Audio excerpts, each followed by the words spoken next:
পশ্চিমা পৃথিবী থেকে ভ্যালেন্টাইন্স ডে নামক একটা বস্তা পচা সস্তা সংস্কৃতি আমদানি করা হয়েছে। আমাদের যুবকেরা যেখানে তাদের চরিত্রকে হেফাজত করে, যুবকেরা তাদের যৌবনের উদ্যমকে ব্যবহার করে দুনিয়া এবং আখিরাতের কল্যাণ সাধন করত, সেই যুবকদেরকে অবৈধ সম্পর্কের বেড়াজালে আটকে ফেলে তাদের উদ্যম, তাদের দ্বীনি ঈমানি এবং সাধারণ যে চেতনা আছে সেটাকে ধ্বংস করবার এক নীল নকশা আমরা গত অনেক বছর যাবত দেখতে পাচ্ছি। প্রিয় ভাইরা আমার, যেই ফেব্রুয়ারি ছিল আমাদের ইতিহাস ঐতিহ্যের ফেব্রুয়ারি, যেই ফেব্রুয়ারি আমাদের গৌরবের ফেব্রুয়ারি, সেই গৌরবের ফেব্রুয়ারিতে একটি নোংরা দিবসকে আমদানি করে সেটাকে কলুষিত করার অপচেষ্টা করা হচ্ছে। মুসলমানের সন্তান, মুসলিম যুবক, মুসলিম তরুণের সবচাইতে মূল্যবান, মহামূল্যবান সম্পদগুলোর একটি হলো তার সচ্চরিত্র। সচ্চরিত্র যদি নষ্ট হয়ে যায়, এই মুসলিম তরুণ, এই মুসলিম যুবক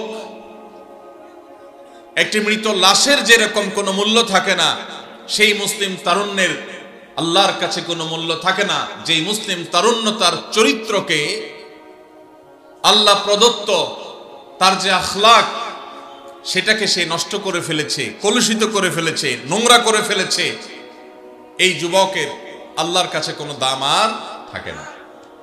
ভাইরা আমার, আপনি যদি কোরআন খোলেন আপনি দেখতে পাবেন ইসলাম আপনার যৌবনের যে তাড়না, আপনার যৌবনের যে উদ্যম, স্পৃহা, চেতনা, আপনার যৌবনের সে যে শক্তি, এটাকে আল্লাহ রাব্বুল আলামিন অবৈধ খাতে ব্যবহার করা থেকে নিয়ন্ত্রণ করবার জন্য পুরো কোরআন জুড়ে আল্লাহ তাআলা আপনাকে নির্দেশ দিয়েছেন, আমাদেরকে নির্দেশ দিয়েছেন। যুবক ভাইরা আমার, আপনি যদি প্রিয় নবী সাল্লাল্লাহু আলাইহি সাল্লামের হাদিসের দিকে তাকান, আপনি দেখতে পাবেন প্রিয় নবীজি সাল্লাল্লাহু আলাইহি সাল্লাম অত্যন্ত মায়া ভরা কণ্ঠে তিনি আপনাকে আমাকে স্নেহ মমতা দিয়ে ডেকে ডেকে বলেছেন, ইয়া মা'শারাশ শাবাব, ওহে তরুণ সম্প্রদায়, ওহে যুবকেরা, মান ইসতাতা'a মিনকুমুল বাআতা ফালইয়াতাযাওয়াজ, তোমাদের কেউ যদি বিবাহ করবার মতো অবস্থা তার হয়, অর্থনৈতিক সার্বিক অবস্থা যদি বিবাহ করবার পর্যায়ে দাঁড়ায়, সেজন্য তার চরিত্রকে হেফাজত করবার প্রয়োজনে মুসলিম তরুণের সবচেয়ে মূল্যবান সম্পদ তার সচ্চরিত্র, এটাকে সুসংরক্ষিত রাখবার জন্য, এটা যেন নষ্ট হয়ে না যায়, সেই জন্য সে যেন বিবাহ শাদী করে তার চরিত্রকে হেফাজত করবার জন্য। আর যার বিবাহ করবার সক্ষমতা এখনো অর্জন হয় নাই, টাকা পয়সা উপায় উপার্জন সেভাবে এখনো তার হয় নাই, নবীজি বলেছেন ওমান লাম ইয়াস্তাতি' ফাআলাইহি বিসসাওম, তাহলে সে যেন সিয়াম পালন করে, নফল রোজা রাখে, এর মধ্য দিয়ে সে আত্মনিয়ন্ত্রণের ট্রেনিং পাবে। সিয়াম তাকে শেখাবে দিনের বেলা রোজা রেখে পান বা আহার করা যায় না, আল্লাহ নিষেধ করেছেন। ক্ষুধা আছে, খাবারও আছে, কিন্তু সে খাবে না। তৃষ্ণা আছে, পিপাসা আছে, পানিও আছে, কেউ দেখছেও না, তারপরও রোজাদার খায় না। এই রোজা তাকে প্রশিক্ষণ দেয়, শিক্ষা দেয়। ঠিক একইভাবে তোমার হাতের নাগালে হারামের হাতছানি তোমাকে ডাকছে, আবার তোমার যৌবনের তাড়না তোমাকে তাড়িয়ে বেড়াচ্ছে, কিন্তু এরপরও তুমি তোমার রব দেখতে পাচ্ছেন, কেউ দেখতে পাক বা না পাক, তোমার অভিভাবক মা বাবা জানুক বা না জানুক, তুমি সবার চোখের আড়ালে থেকেও তোমার চরিত্রকে হেফাজত করবে, আল্লাহর নিষিদ্ধ পথে তুমি পা বাড়াবে না। রোজা রেখে যেরকম পানাহার থেকে বিরত থাকার কসরত করেছ, প্রশিক্ষণ নিয়েছ, চেষ্টা করেছ, তোমার যৌবনের যে তৃষ্ণা সেটাকেও অবৈধ খাতে ব্যবহার করবার থেকে বিরত রেখে তুমি তোমার চরিত্রকে, আল্লাহর সামনে সচ্চরিত্রকে নিয়ে তুমি হাজির হওয়ার চেষ্টা করবে। প্রিয় নবী সাল্লাল্লাহু আলাইহি সাল্লাম আমাদের তরুণদেরকে এইভাবে তাদের চরিত্রকে হেফাজত করবার জন্য নসিহা করেছেন, উপদেশ দিয়েছেন। ভাইরা আমার, আজ পশ্চিমা পৃথিবীর সাংস্কৃতিক আগ্রাসনের ফলে আমাদের দেশের মুসলিম তরুণদের যে ইমানি শক্তি ছিল, যে তেজ ছিল, যেই মুসলিম তরুণ ওমর ইবনুল খাত্তাব রাদিয়াল্লাহু তাআলা আনহুর অনুসারী, যে মুসলিম তরুণ আলী ইবনে আবি তালেবের অনুসারী, যে মুসলিম তরুণ আল্লাহ নবী সাল্লাল্লাহু আলাইহি সাল্লামের সেই এক এক মহাদেশ, এক এক দেশ বিজয়ী সাহাবীদের অনুসারী, যাদের দেখলে গোটা দুনিয়া থরথর করে কাঁপত, অন্যায়কারী পাপিষ্ঠরা, জালিমরা, অত্যাচারীরা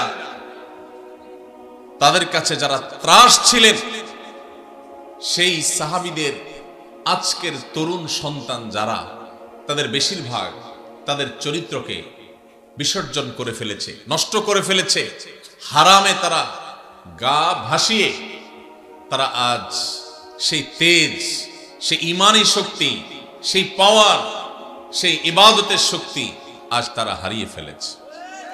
ভাইরা আমার, আপনি যদি কোরআন দেখেন, আপনি যদি হাদিস দেখেন, আপনি দেখতে পাবেন আমাদের যুবকদের ঈমান আমল, বিশেষ করে তাদের চরিত্রকে হেফাজত করবার জন্য আল্লাহ তাআলা পুরো কোরআন জুড়ে বিভিন্ন রকমের দার্স এবং শিক্ষার উপকরণ রেখেছেন। আপনি কোরআনে কারীমের একটি বড় সূরা, প্রসিদ্ধ একটি সূরা, সূরা ইউসুফ যদি খোলেন, আপনি দেখতে পাবেন সূরা ইউসুফ আজকের তরুণদেরকে শেখায় কিভাবে পরম সুন্দরী অভিজাত ফ্যামিলির কোনো মেয়েও যদি হারামের আহ্বান করে, অবৈধ রিলেশনের প্রতি কেউ যদি ডাক দেয়, আহ্বান করে, মুসলিম তরুণ তার মেরুদণ্ড টান টান সোজা করে আল্লাহর ভয়ে সে সেটাকে না করার মতো ঈমানী শক্তি তার বক্ষে ধারণ করবে। সেই শিক্ষা আল্লাহ তাআলা সূরা ইউসুফে আল্লাহ নবী ইউসুফ আলাইহিস সালামের মাধ্যমে আমাদেরকে দিয়েছেন। ভাইরা আমার, আজ আমাদের যুবকদের চরিত্রকে নষ্ট করবার জন্য এই যে ভিনদেশ থেকে সাধু ভ্যালেন্টাইন, খ্রিস্টানদের একটি ধর্মযাজকের ধর্মীয় একটা দিবস, সেটাকে ভালোবাসা দিবসের মোড়কে, ভালোবাসা দিবসের খোলসে, ভালোবাসা দিবসের আড়ালে সেই খ্রিস্টানদের ধর্মীয় দিবস আজ মুসলিম যুবকদেরকে দিয়ে পালন করিয়ে নিচ্ছে। এই ব্যাপারে আমাদের যুবকদের, তরুণদের মধ্যে তেমন কোনো সচেতনতা নেই। ভাইরা আমার, আমাদের মধ্যে তেমন কোনো চেতনা নাই। আমাদের আজ এক ভয়াবহ নীতি, আদর্শ এবং চরিত্রের দুর্ভিক্ষ চলছে। এই অবস্থা থেকে যদি আমরা উত্তরণ করতে না পারি, এই অবস্থা থেকে যদি আমরা বের হয়ে আসতে না পারি, তাহলে এই মুসলিম তরুণ কখনো ইসলামের বিজয় তো দূরের কথা, তারা আল্লাহর কাছে প্রিয় পাত্র হতে পারবে না, তারা আদর্শ মুসলমান হতে পারবে না। আল্লাহ তাআলা আমাদের তরুণদের ঈমান এবং আমলকে হেফাজত করবার তৌফিক দান করুন। ভাইরা আমার, কোরআনে কারীমে আল্লাহ রাব্বুল আলামিন আমাদেরকে বলেছেন, ওয়াল্লাযীনা হুম লিফুরুজিহিম হাফিজুন, যেই মানুষগুলো জান্নাতুল ফিরদাউসের অধিকারী হবে, আল্লাহ তাআলা যাদের সম্পর্কে বলেছেন, উলাইকা হুমুল ওয়ারিসুন আল্লাযীনা ইয়ারিসুনাল ফিরদাউসা হুম ফিহা খালিদুন, জান্নাতুল ফিরদাউসে যারা চিরকাল থাকবে, সেই জান্নাতুল ফিরদাউসের অধিকারী অধিবাসীদের অন্যতম একটি বৈশিষ্ট্য থাকবে, একটি গুণ থাকবে, ওয়াল্লাযীনা হুম লিফুরুজিহিম হাফিজুন, যারা তাদের ইজ্জতকে, সম্ভ্রমকে, লজ্জাস্থানকে তারা হেফাজত করতে পেরেছে, এটাকে নিয়ন্ত্রণ করতে পেরেছে, এটাকে কন্ট্রোল করতে পেরেছে, অপাত্রে, অজাগায়, হারামের ক্ষেত্রে সেটাকে তারা ব্যবহার হতে দেয় নাই। এই সংযম, এই আত্মসংগ্রাম, এই যুদ্ধ, নিজেকে নিয়ন্ত্রণ করবার এই প্রচেষ্টা যারা সফল হয়েছে, যারা সাকসেস হয়েছে, এমনকি কারোর চরিত্র যদি কালিমা লেগেও যায়, সে যদি তারপরও সে ফিরে আসে, তওবা করে, আর কখনো সে পথে পা না বাড়ায়, তাহলে সেও আল্লাহ তাআলার এই পুরস্কারের আওতাভুক্ত হবে ইনশাআল্লাহ। ভাইরা আমার, কোরআনে কারীমের অন্য জায়গায় আল্লাহ বলেছেন, কুল্লিল মুমিনিনা ইয়াগুদ্দু মিন আবসারিহিম ওয়া ইয়াহফাযু ফুরুজাহুম, আল্লাহ বলছেন, হে রাসূল, আপনি ঈমানদারদেরকে বলে দিন তারা যেন তাদের চক্ষুগুলোকে অবনত করে, চোখকে, দৃষ্টিকে যেন তারা হেফাজত করে, অপাত্রে, অজাগায়, কুজাগায়, হারাম জিনিস, মোবাইলের স্ক্রিনে পত্রিকার পাতায়, ম্যাগাজিনের পৃষ্ঠায়, দেয়ালে, কম্পিউটার স্ক্রিনে, টেলিভিশন, অফলাইনে কিংবা অনলাইনে, শিক্ষা প্রতিষ্ঠানে কিংবা বাজারে, কোথাও যেন তারা অপাত্রে হারাম নারীর দিকে তারা দৃষ্টিপাত যেন না করে, তারা যেন তাদের চোখকে হেফাজত করে, নিয়ন্ত্রণ করে, তাদের সম্ভ্রম, তাদের ইজ্জত, তাদের আব্রু, তাদের লজ্জাস্থানকে যেন তারা হেফাজত করে।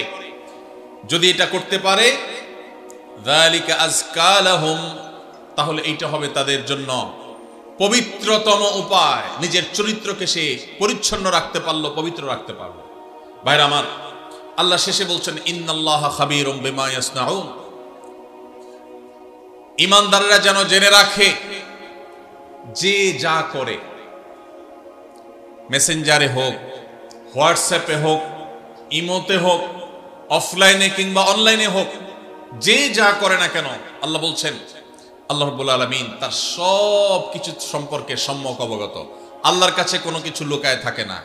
আপনার বাবা জানে না, আপনার মা জানে না, আপনার প্যারেন্টস অভিভাবক জানে না, আপনার বড় ভাই জানে না, আপনার টিচার জানে না, আপনার স্ত্রী জানে না, আপনার অনেক আপনজন যারা আপনাকে ভালো মনে করে, আপনার চরিত্রটাকে ভালো মনে করে, তারা জানে না। কিন্তু ইন্নাল্লাহা খাবীরুম বিমা ইয়াসনাউন, আপনি যা করছেন আপনার রব আল্লাহ রাব্বুল আলামিন সবকিছু জানেন। কিয়ামতের ময়দানে সবার সম্মুখে আপনার সমস্ত গোমর, সমস্ত চরিত্রহীনতা, সমস্ত নোংরামি, সমস্ত অশ্লীলতা, সমস্ত হারাম সম্পর্ক এবং রিলেশনকে আল্লাহ রাব্বুল আলামিন ফাঁস করে দিবেন। ভাইরা আমার, ঠিক একই নির্দেশ আল্লাহ তাআলা মা বোনদেরকে দিয়েছেন, মেয়েদেরকেও দিয়েছেন। তারাও যেন তাদের দৃষ্টিকে অবনত রাখেন এবং তাদের লজ্জাস্থানকে, ইজ্জত আবরুকে তারা হেফাজত করেন, এবং তারা যেন তাদের সৌন্দর্যগুলোকে প্রকাশ করে না বেড়ান, এগুলোকে যেন প্রদর্শন করে না বেড়ান। পশ্চিমারা, পৃথিবীর অনেক দেশ, তারা আমাদের মা বোনদেরকে ভোগ্য পণ্যে পরিণত করেছে। বাজারের বিভিন্ন জিনিসপত্র যেরকম ঝুলিয়ে রাখা হয় মানুষকে লোভী করে তুলবার জন্য, আল্লাহর বান্দীদেরকে, মুহাম্মদ সাল্লাল্লাহু আলাইহি সাল্লামের উম্মতদেরকে, মুসলিম মেয়েদেরকে নানা মুখরোচক নাম দিয়ে সেরকম ভোগ্য পণ্যের মতো আজ বিজ্ঞাপনে, বিলবোর্ডে, পত্রপত্রিকা, বিভিন্ন জায়গায় তাদেরকে আজ সেভাবে মেলে ধরা হচ্ছে। এটা মুসলিম মিল্লাতের, উম্মতে মুহাম্মদিয়ার জন্য সবচেয়ে অপমানজনক অধ্যায়, সবচেয়ে দুর্ভাগ্যজনক অধ্যায়। ভাইরা আমার, আল্লাহ রাব্বুল আলামিন আমাদেরকে নির্দেশ করেছেন, ওয়ালিয়াস্তাফিফিল্লাযীনা লা ইয়াজিদুনা নিকাহা হাত্তা ইউগনিয়াহুমুল্লাহু মিন ফাদলিহি, যাদের বৈধ উপায়ে বিবাহ করবার মতো এখনো আর্থিক সঙ্গতি হয় নাই, সেই সুযোগ তৌফিক এখনো আসে নাই, আল্লাহ বলেছেন তাদের চরিত্রকে বিবাহ পর্যন্ত তারা যেন হেফাজত করে, সংরক্ষণ করে, এটাকে যেন নষ্ট না করে। যতদিন আল্লাহ তাআলা তাদের সেই সচ্ছলতা না দেন, আর্থিক সঙ্গতি না দেন, মোহর এবং স্ত্রীর খোরপোশ দেবার মতো উপায় উপার্জন, চাকরি বাকরি, ব্যবসা বাণিজ্য যতদিন না হয়, ততদিন পর্যন্ত সে যেন নিজেকে নিয়ন্ত্রণ করে, অপাত্র এবং হারাম জায়গায় যেন সে নিজেকে নিয়ে না যায়।